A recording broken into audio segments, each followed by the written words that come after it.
ለየልሽ እንዴማ ያልቆጣሽ ማልሽኝ እንዴ ችግር አለ ብታዳምጪኝ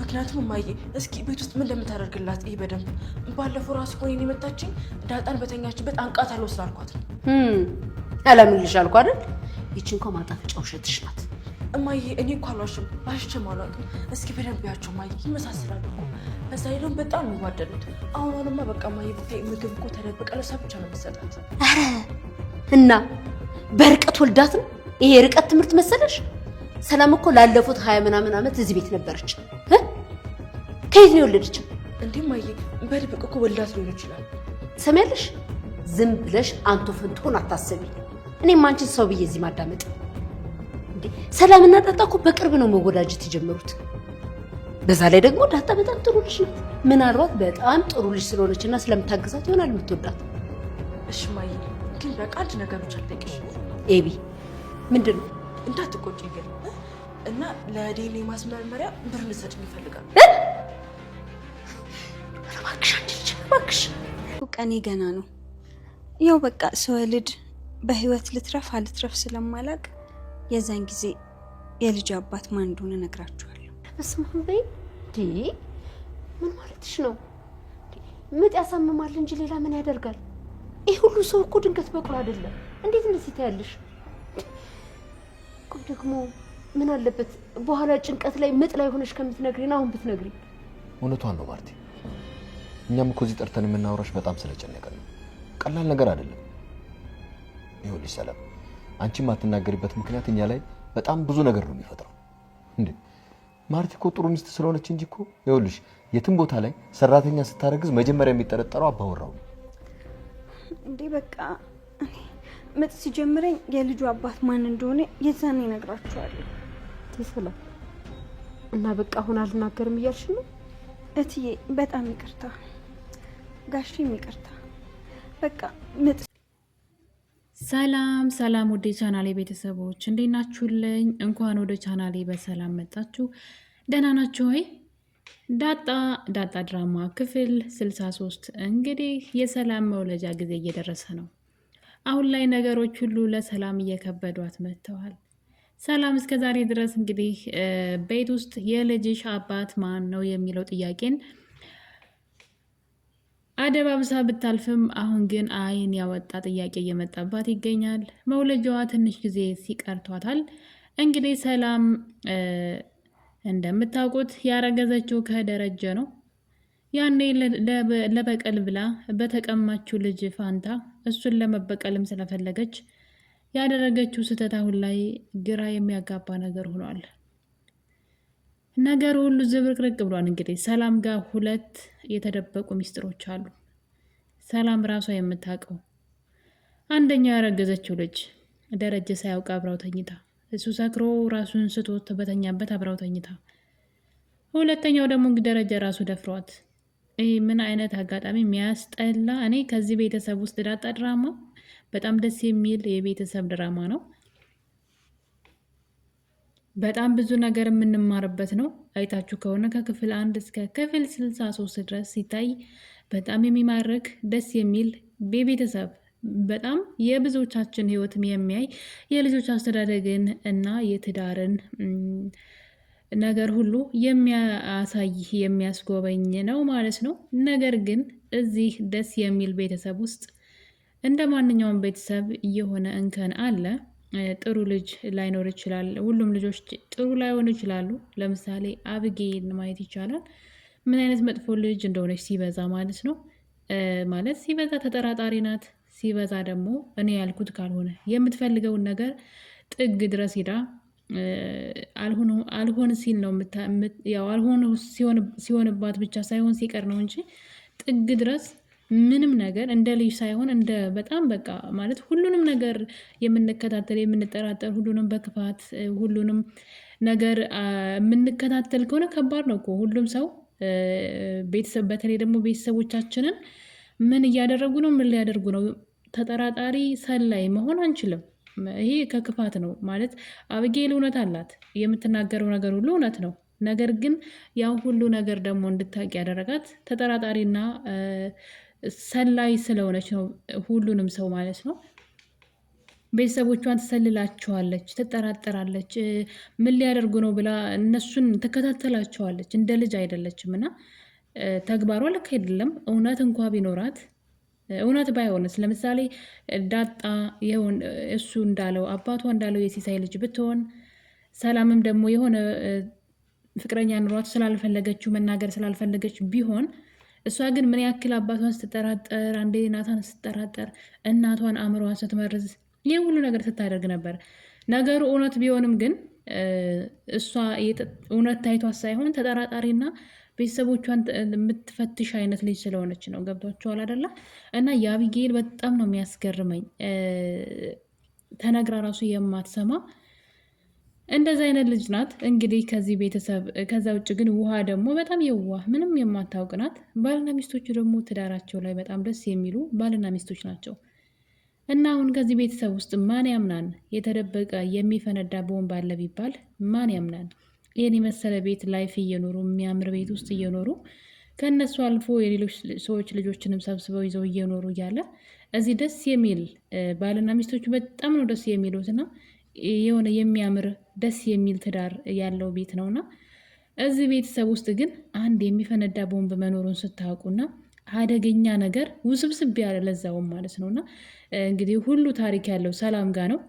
የቤት ሰራተኛዋ የሆነችው ሰላም እሷ ጋር በጣም ከባድ ታሪክ አለ፣ የተደበቀ ታሪክ ማለት ነውና ያ ታሪክ ሲፈነዳ ያ ቤተሰብ ምን ይሆናል የሚለው ራሱ በጣም ነው የሚያስፈራው። ማርታ በፍጹም ትዳሯ ላይ እንደዛ አይነት ነገር እሰማለሁ ብላ አስባ አልማ አታውቅም። በጣም መልካምና ድንቅ እናት ናት። ለሰራተኛዋ ራሱ ያላት ክብር ማለት ነው። ብዙ ዓመት ነው ያገለገለቻቸው እዛ ቤት። እንዴት እንደምትንከባከባት ባረገዘች ሰዓት እንደምታዩት እንደ እናት ስትንከባከባት እያየን ነው። እና በስስት እያየቻት ማለት በጣም ደስተኛ ናት ማርታ። ለምን ቤቷ ውስጥ ደስታ ስላለ ነው። በትዳሯ በጣም ደስተኛ ስለሆነች ነው እንደዚህ የሆነችውና ይሄ ትዳር እንግዲህ ማለት አንድ ጥፋት አይደለም። አንድ ጥፋት ሰው በቃ ተሳሳተ አንድ ጥፋት ነው ተብሎ በአንድ ጥፋት የሚታለፍ አይደለም። ማለት ተደጋጋሚ ጥፋት ነው ያለው። ለዛውም ተመሳሳይ ተደጋጋሚ ጥፋት ሆን ብለው ይሁን ሆን ብለው ሳይሆን ማርታ ላይ የተሰራባት ግፍ አለና ደረጀ ራሱን መቆጣጠር ባለመቻሉ ሳክሮ እንግዲህ ከሰላም ጋር ተኝቷል። አስገድዷት ቢሆንም ሰላም ደግሞ ለበቀል ብላ ድጋሚ አብራው ተኝታለች። ይሄ ነገር ዛሬ ላይ መዘዝ እያመጣ ይገኛል። እንግዲህ የሰላም ሆድ በጣም ገፍቶ ጭራሽ 9 ወር ደርሳለች ማለት ነው። እና ቤቢ ሻወር ወይም ደግሞ የአጥር ወፍ አትስማሽ ይባላል እንግዲህ በሀበሻ በባህላችን ማለት ነው። ሴት ልጅ 9 ወሯ ሲሞላ አርግዛ የአጥር ወፍ አትስማሽ ተብሎ እንደዚህ የገንፎ ስርዓት ይደረጋልና እንግዲህ ይህንን ስርዓት አዘጋጅተውላታል ሰላም በምታዩት መልኩ የሚያምር አድርገው ማለት ነው። ማርታ ደግሞ ልክ እንደ እናቶቻችን እንግዲህ ወግ ባህሉን ጠብቃ ስትንከባከባት ሰላምዬን እያየን ነውና ከዛ ነገ ከነገ ወዲያ የሚፈጠረውን ነገር ስናስብ ግን ይቺ ሴት እንዴት ልቧ ሊሰበር ይችላል? ማርታ ይህን ሁሉ ጉድ አንድ ጉድ አይደለም ከአንድም 2 ጉድ ለዛውም ከገዛ ሰራተኛዋ አብራት የምትኖረው እትዬ ምን ልታዘዝ ከምትላት እዛው ቤቷ ውስጥ እንደ ልጆቿ ከምትኖረው ሴት ባሏ እንደዚህ አይነት ጉድ እንዳለው ስታውቅ ምን እንዴት ልቧ ይጠገናል? ማለት ትዳራቸው ውስጥ እንዴት ይቀጥላል? እንደው ይቅርታ ስታደርጋለች ወይ ማርታ? አንዱን ይቅርታ ብታደርግ ሌላ ደግሞ ቀጣይ ሌላ ነገር አለና በጣም ያስፈራል። ማርታ እንግዲህ ቀጣይ ጠንካራ ሰው መሆን ይጠበቅባታል።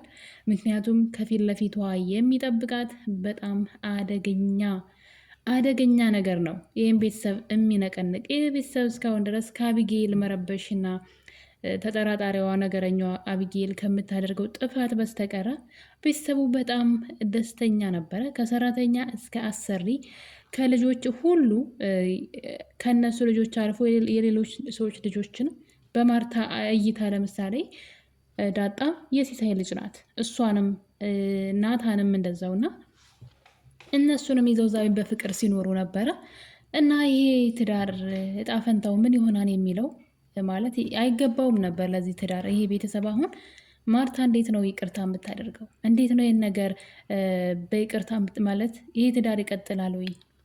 ባሏን እስከዛ በኋላ ታምነዋለች ወይ የሚሉት ነገሮች ያ የበፊቱ ፍቅሯ ውስጧ ላይ ይኖራሉ። ይሄ ሁሉ ነገር ከጀርባዋ እንደተደረገ ስታውቅ ማርታ ምን ይሰማት ይሆን የሚለው አይገባትም ነበር እውነት ለመናገር ከሆነ ግን እንዴት እንደምትሆን እንግዲህ በጣም የዋህና መልካም ሴት ናት። ምን እንደምትሆን ግን ሳስበው በጣም ይጨንቀኛል እውነት ለመናገር አሁን ጭራሽ የሰላም መውለጃ ጊዜ ሲደርስ ምን እንደሚያስፈራኝ ታውቃላችሁ? አቢጌል እንግዲህ ልጁ ሲወለድ ዴኔን ምርመራ ታደርጋለች፣ አታርፍም ማለት ነው። ስለዚህ እንደውም ከዳጣ ቀድሞ የህፃኑ ልጅ አባት የሚታወቅ ይመስለኛል በአቢጌል አካሄድ። ጭራሽ ካሁኑ የልጅሽ አባት ማን ነው? ያለዛ አለቅሽም እያለች መታለች። ልትወልድ ትንሽ ቀን የቀራት ሰላም ማርታ የጎረቤቱን ሀሜት አልቻልኩትም፣ እባክሽ የልጅሽን አባት ንገሪን ብላ እንግዲህ ሰላምን ለማናገር ሞክረው ነበረ ደረጀና ማርታ። ሰላም ግን ትንሽ ጊዜ ስጡኝ፣ ከወለድኩኝ ከ1 ሳምንት በኋላ እነግራቸዋለሁ እያለች ነው።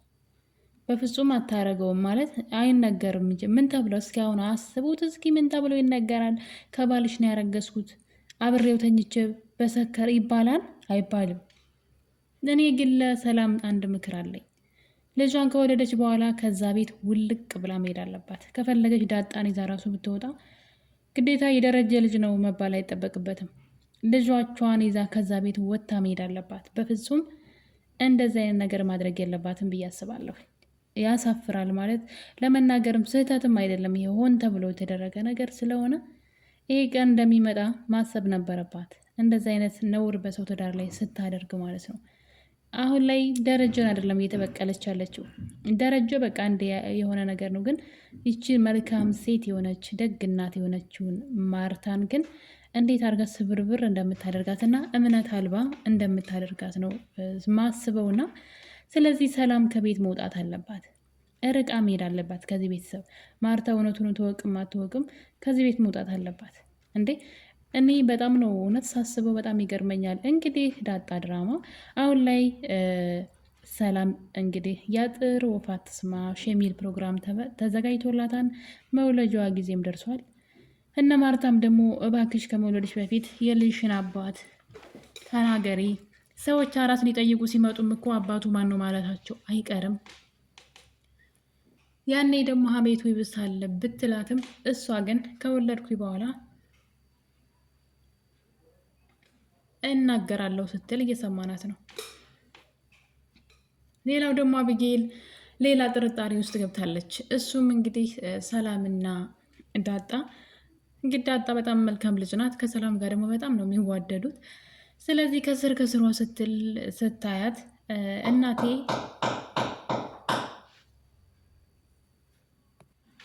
አቢጌል እንግዲህ ያ ሁሉ ነገር ካለፈ በኋላ አሁንም ሌላ ነገር ጀምራለች። ሌላ አጀንዳ ዘርግታለች። እሱም እንግዲህ እናቷን በሰላምና በዳጣ መካከል ያለው ነገር ምንም አላስደሰተኝም። የሆነ እናትና ልጅ ይመስሉኛል። በጣም እኮ ደስተኞች ናቸው አብረው ስትል እንግዲህ ሌላ ደግሞ የቤት ስራ ለእናቷ እየሰጠቻት ትገኛለች። እናትየዋ ታዲያ መዋደዳቸው ምንድን ነው ችግሩ? ለምንድን ነው የምትቀኙ? ሰውና ሰው እኮ ይዋደዳን ብትላትም እኔ ግን አይመስለኝም። ሁለቱ በጣም ደስተኞች ናቸው። ስለዚህ በእርግጠኝነት ዳጣ የሰላም ልጅ ትመስለኛለች፣ እናትና ልጅ ይመስሉኛን እያለች ትገኛለች።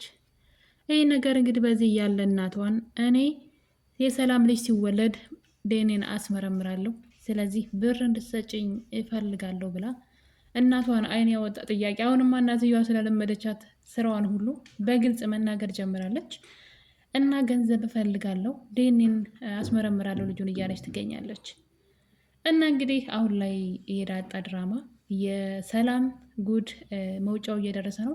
ሰላም አሁን ላይ በጣም ጭንቅ ላይ ናት። ምክንያቱም የሰራችው ስራ በጣም እየጸጸታት ይገኛል። ያደረገችው ነገር አሁን ላይ በተለይ ደግሞ ልጇን ዳጣን ካገኘች በኋላ በነገሩ በጣም እየተጸጸተች ትገኛለች። ምን ነው ባላደረግኩት፣ ምን ነው በቀረብ፣ በህይወቴ የሚቆጨኝ ቀን ያ ነው እያለች ትገኛለች።